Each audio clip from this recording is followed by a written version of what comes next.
Hello, I'm Bill Monroe, and welcome to episode 84 of 2-Minute Talk Tips. This week's tip: control the lights. The definition of good lighting for a particular presentation is going to vary by a number of things. It'll vary based on the size and shape of the room you're presenting in, the types of activities you're doing during your presentation, as well as the type of projector that you're using. Regardless of the specifics of your situation, remember that you can control those lights, or you ought to have control over those lights.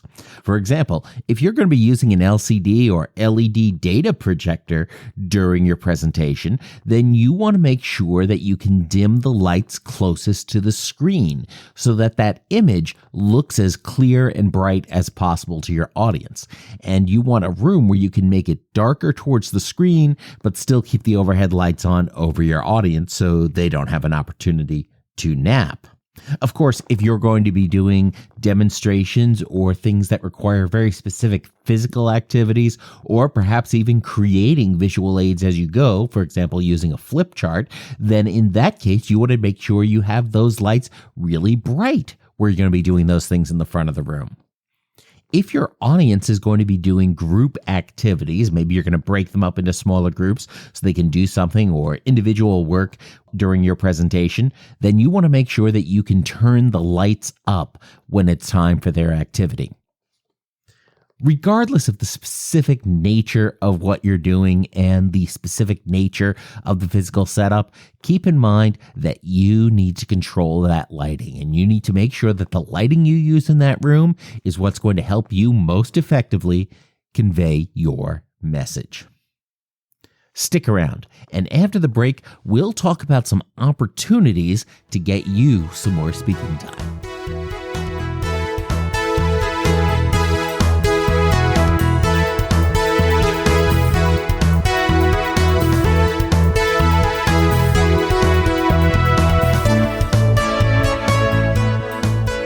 Welcome back.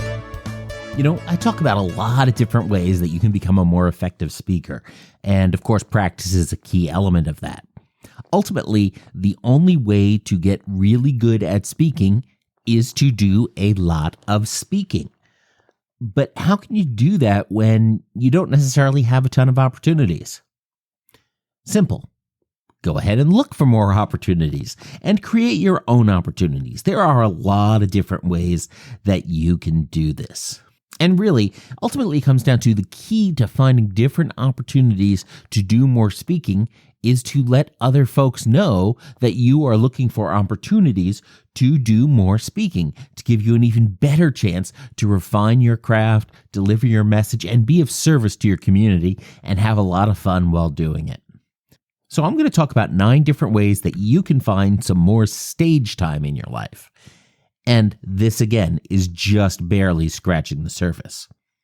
The 9 ways that I'm going to talk about today are class projects, church involvement, asking your boss, joining Toastmasters, volunteer groups, community theater, Facebook Live, podcasts, and of course, creating your own event. Now, I'm sure you can come up with a bunch of others, and just talking about this list has probably got you thinking of some of those. And definitely go ahead and write down those other ideas that you get as you come up with them to find even more chances to hone your craft. But first, let's start with talking about class projects. Often we think about this in college or high school or even in grade school contexts, but these types of class projects where an instructor will have the students break into a smaller group and work on a project and then come back and present it also take place in adult education, in a learning and development environment, in a corporate training environment, in any number of those other types of environments. And when you are going through training, or if you happen to be a student going to school, and these opportunities come up to work with a group on a project, volunteer to be the spokesperson for the group. If only one person has to speak, or if one person is going to be dominating the conversation, you can volunteer to be that one, to take the work that your group has done and present it to the rest of the room.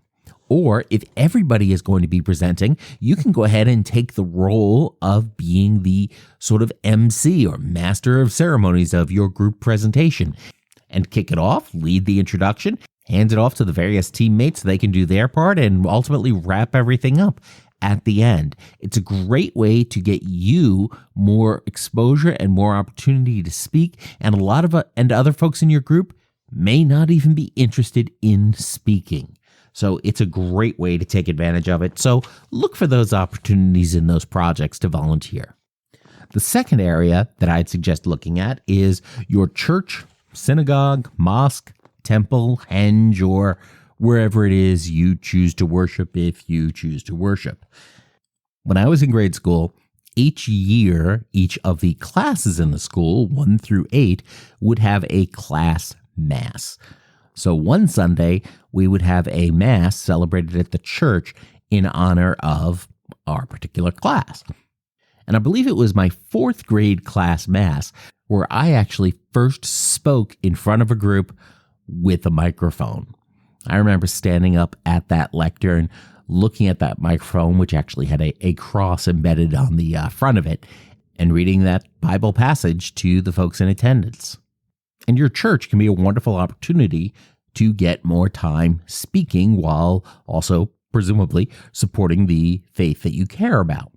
Whether that is going to be as a lector reading from the scripture, perhaps it's an opportunity to lead a discussion group. Perhaps there's a chance to sort of support your pastor in other initiatives that they are doing. There are all sorts of opportunities for speaking in front of a group through a religious context.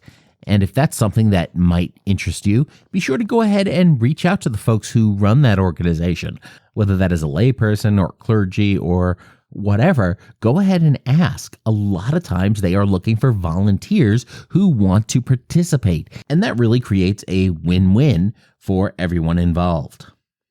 The third opportunity to speak more comes from just asking your boss.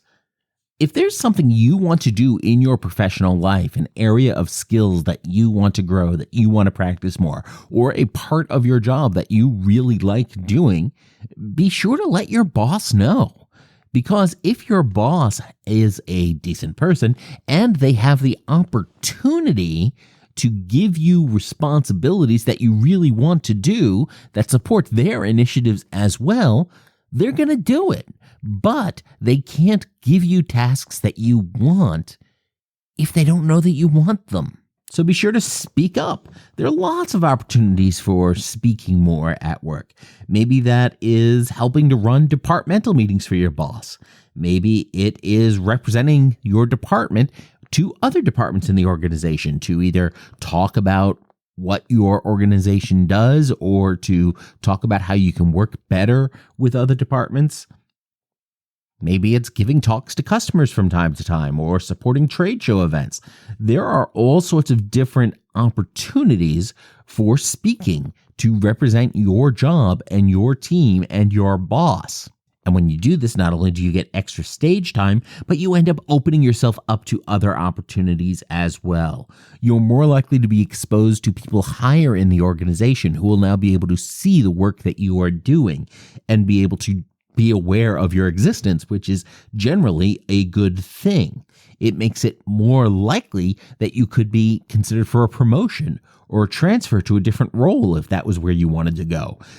Basically, it opens up a lot of networking opportunities for you while making you a more valuable employee and giving you that additional stage time that you want.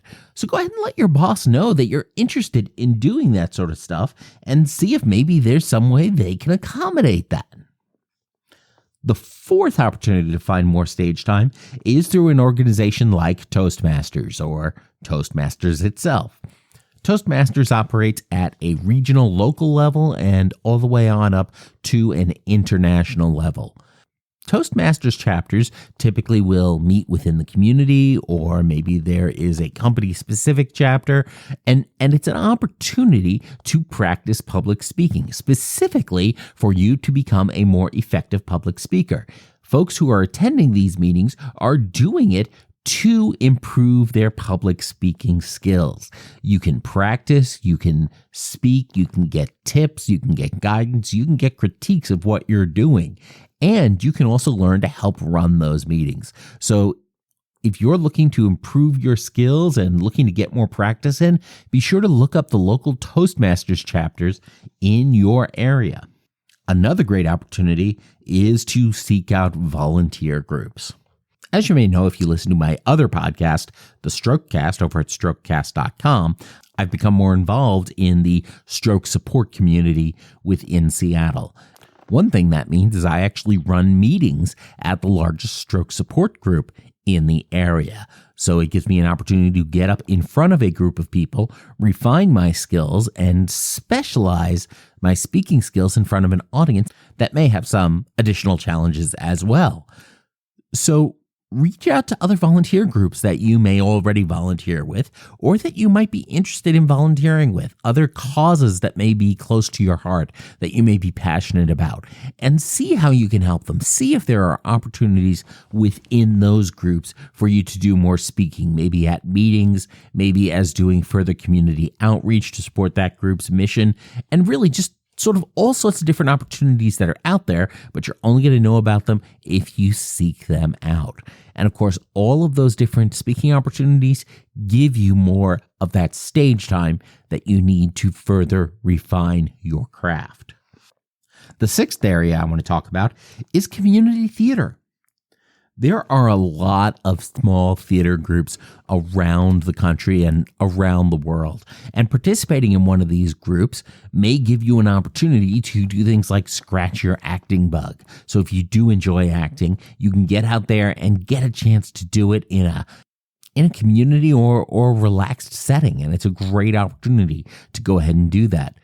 The other thing that acting on stage does for you is it's a little bit different than public speaking in that you are playing a particular character, but it does force you to develop those skills. And those skills you develop of inhabiting a character, of knowing a script, of knowing the story, of physically telling that story as you're there in front of an audience and being more comfortable with that audience and working with other speakers on stage. Those are all skills that can translate into things that you will need to do in public speaking as you become a more experienced speaker.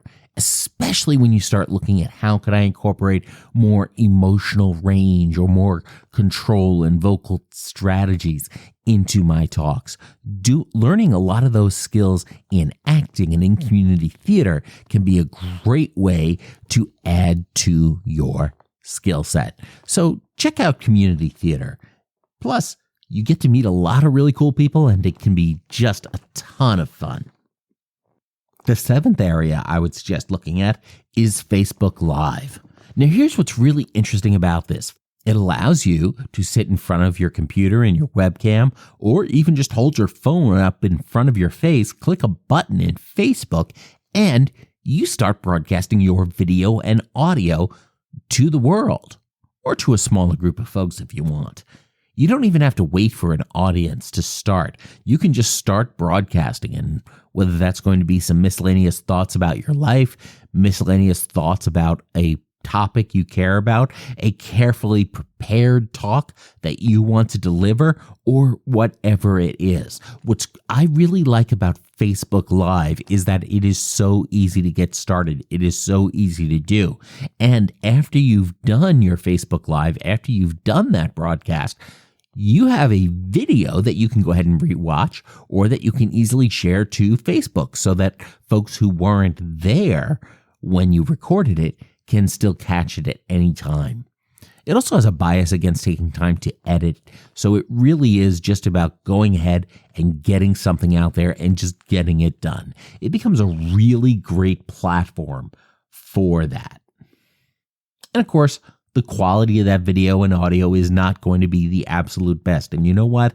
That's okay on that platform. People are comfortable with that. What's most important about it is that you go ahead and just do it. And who knows? You may become addicted to that and start doing Facebook Live all the time. It's happened to a lot of folks. Similar to that is number 8, perhaps my favorite, and that is to start a podcast. You know, you're already listening to podcasts. You already have bought into the idea that this is a really cool medium for sharing ideas, for sharing stories, and for learning things. And a great way to get yourself more stage time is to go ahead and start your own podcast with a topic that you care about, that you can talk about week after week. You actually have to go ahead and take the time to prepare what you want to talk about, probably, and then go ahead and get up in front of the microphone and go ahead and do it, to share your thoughts, to share your stories, to share your passions. And that is a great platform. But if you don't want to go ahead and actually start your own show and go through all of that, another way of getting involved is to be a guest on other podcasts. Find shows that you're really interested in. Find shows that you have some expertise in and that you can add some value and that you have a story to share with that show.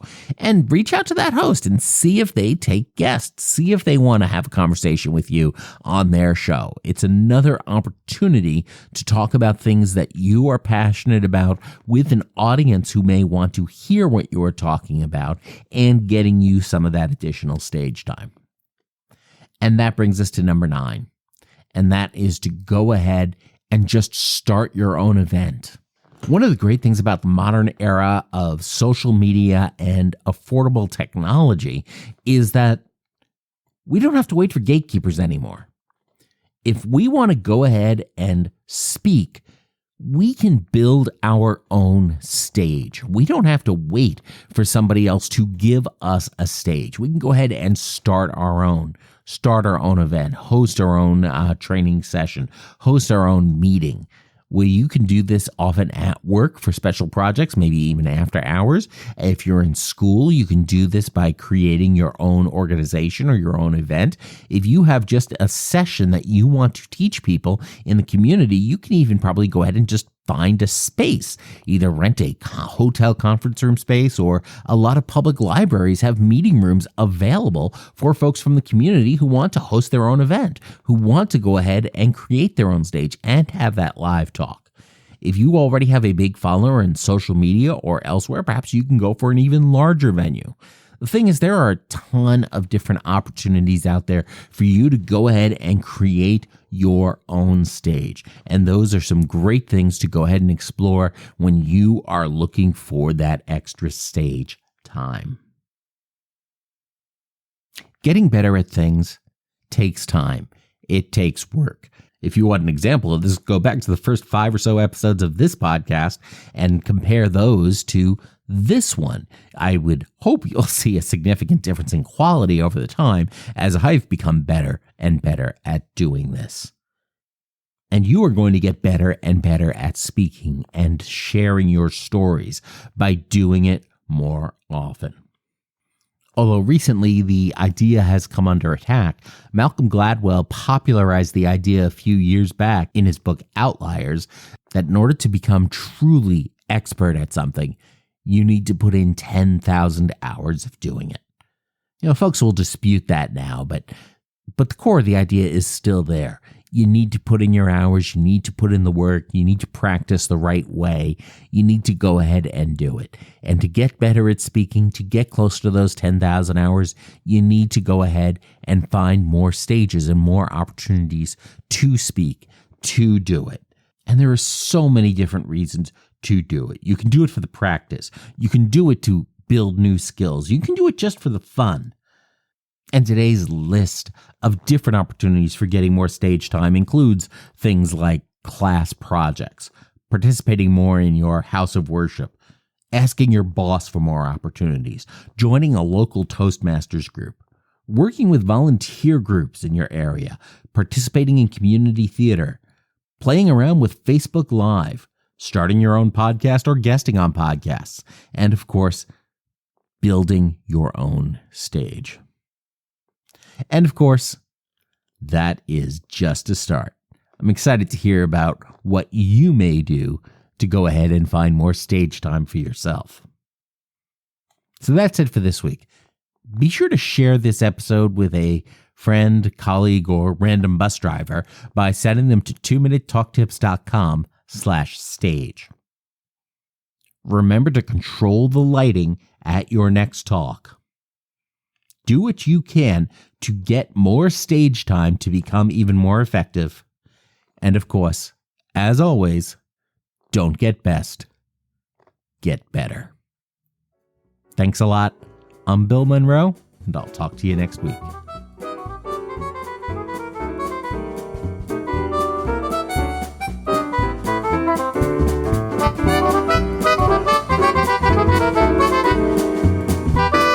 Two-Minute Talk Tips is a proud production of the Currently Speaking Podcast Network.